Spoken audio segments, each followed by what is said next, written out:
Olá a todos e a todas.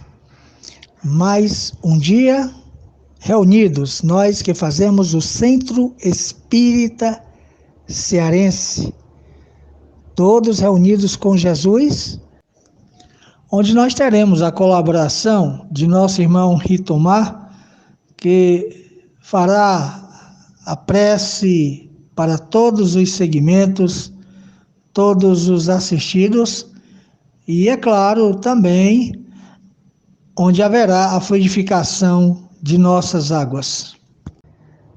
E nesse momento, nós iremos continuar a introdução Sócrates e Platão, precursores da doutrina cristã e do Espiritismo, precisamente os itens 7 e 8.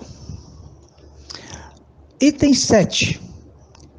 A preocupação constante do filósofo, tal como o compreendiam Sócrates e Platão, é a de tomar o maior cuidado com a alma, menos pelo que respeita a esta vida, que não dura mais que um instante, do que tendo em vista a eternidade.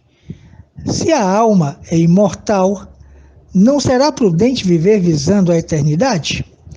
O cristianismo e o espiritismo ensinam a mesma coisa. O item 8. Se a alma é imaterial, ela deve passar, após esta vida, para um mundo igualmente invisível e imaterial, do mesmo modo que o corpo, decompondo-se, volta à matéria. Importa somente distinguir bem a alma pura, verdadeiramente imaterial, que se alimenta como Deus de ciência e pensamentos, da alma mais ou menos maculada de impurezas materiais que a impedem de elevar-se para o divino e a retém nos lugares de sua passagem pela terra.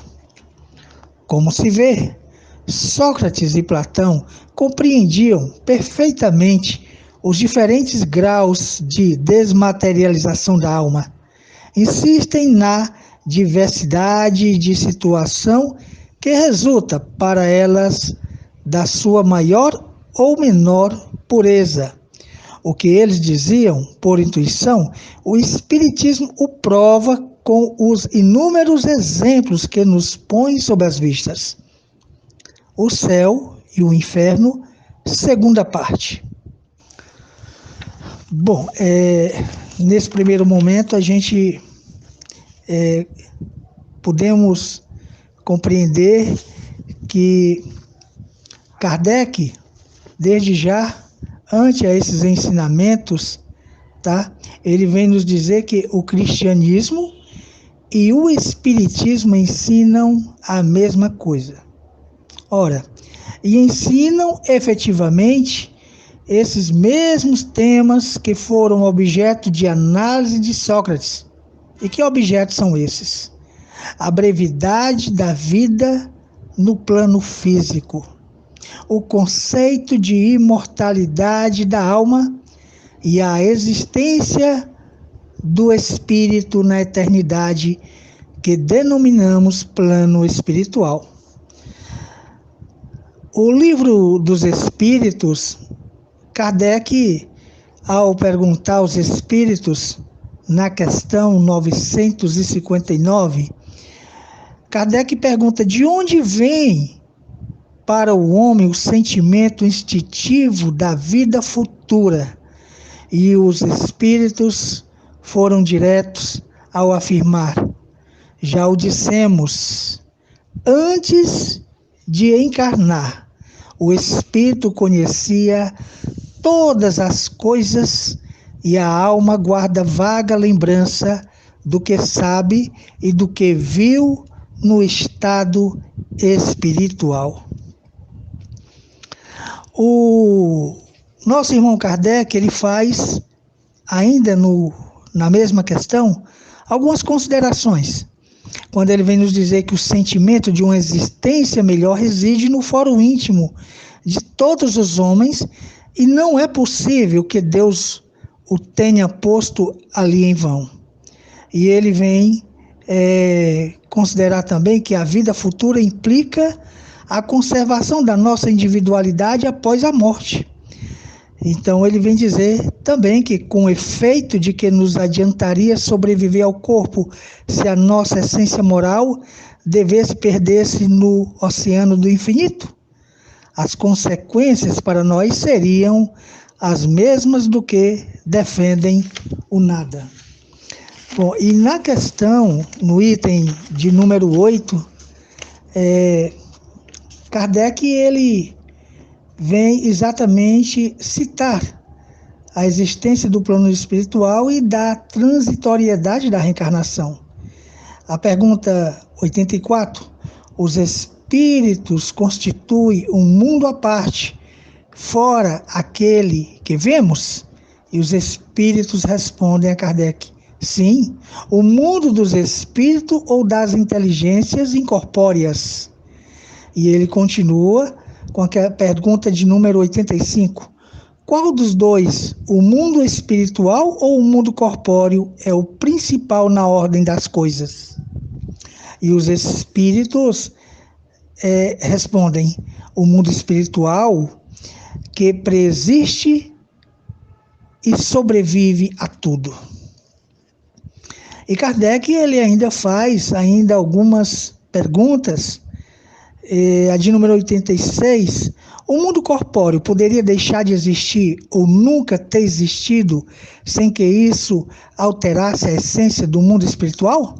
E os espíritos nos respondem, sim, eles são independentes e, não obstante, a correlação entre ambos é incessante, porque reagem incessantemente um sobre o outro.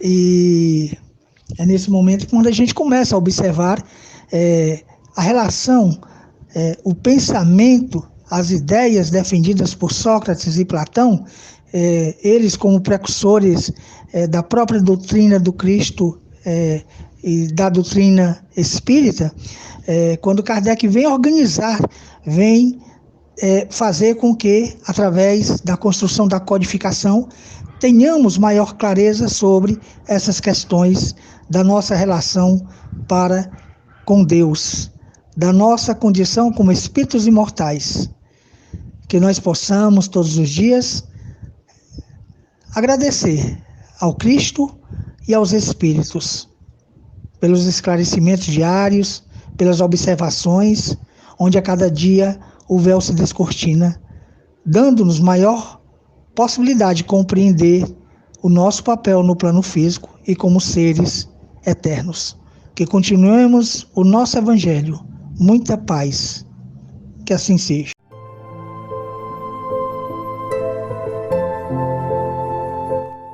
Boa noite, caros irmãos e irmãs. Senhor Jesus, sede o nosso sustentáculo para que possamos superar as dificuldades com que nos depararmos, inclusive aquelas decorrentes da pandemia da Covid-19. Protegei-nos, Senhor, para que disponhamos o mais breve possível das vacinas aprovadas pela ciência. Acalentai todas as famílias que perderam entes pelo coronavírus ou por outras enfermidades e acalmai os que estão vivenciando a angústia do adoecimento de pessoas queridas. Pedimos a vossa misericórdia para todos os desencarnados ainda dependentes da assistência fraterna dos benfeitores espirituais, em especial para aqueles que não suportaram as provas da vida terrena e cometeram suicídio. Suplicamos o vosso amparo para todas as pessoas vítimas de violência, em especial quando se tratar de crianças, adolescentes, idosos e pessoas em situação de rua, bem como para os que sofrem qualquer forma de discriminação racial ou social. Também pedimos pela leva de desempregados, ora existente em nosso país, e por todas as pessoas que enfrentam crises financeiras, que dificultem sua sobrevivência. Que a vossa proteção recaia sobre as classes trabalhadoras mais vulneráveis ao contágio do coronavírus, como é o caso dos profissionais que atuam na área da saúde, tais como médicos, enfermeiros, maqueiros, motoristas de ambulância e outros auxiliares técnicos e de serviços gerais. Protegei também os motoristas de transportes públicos coletivos, os taxistas ou motoristas de aplicativos e os trabalhadores da limpeza pública, dos serviços funerários, em especial os coveiros. Iluminai os nossos governantes para que priorizem a assistência à saúde e à educação, a segurança pública e a geração de emprego e renda, para garantir uma vida digna à população em geral, inclusive aos povos indígenas e quilombolas. Intercedei para que zelem pela preservação do meio ambiente, coibindo o desmatamento de nossas florestas e resguardem as nossas fronteiras, sustando a entrada de drogas e armas. Controlai, Senhor, os conflitos existentes entre nações, permitindo que as divergências sejam solucionadas pelas vias diplomáticas, evitando ou pondo fim a guerras em curso e semeando a paz mundial. Concedei-nos, Jesus amado, a vossa luz e a vossa paz, e que as vossas bênçãos estejam sobre todos nós, que assim seja agora e sempre.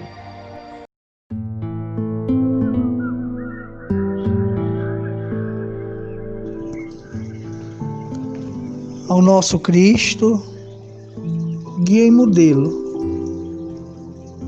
aos Espíritos que conduzem esses trabalhos, nossas palavras serão sempre de muita gratidão. Ao ouvir Teu Evangelho, estas preces, que são falas com nosso Pai maior e com todos os Espíritos do bem, Jesus, que possas fluidificar as nossas águas, juntamente com todos esses irmãos, essas águas de nossos rios, de nossas lagoas, dos riachos, águas que abastecem todas as comunidades, que ao tomarmos dessas águas, Jesus, possamos ter o vigor, a coragem, a cura, a paciência e a paz interior.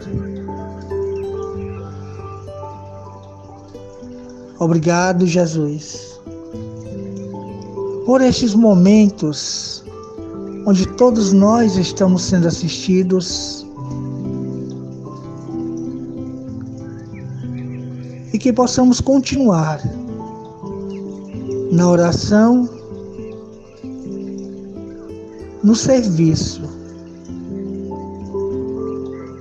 e na prática constante do bem. Obrigado ao Cristo e todos os Espíritos fraternos, que assim seja.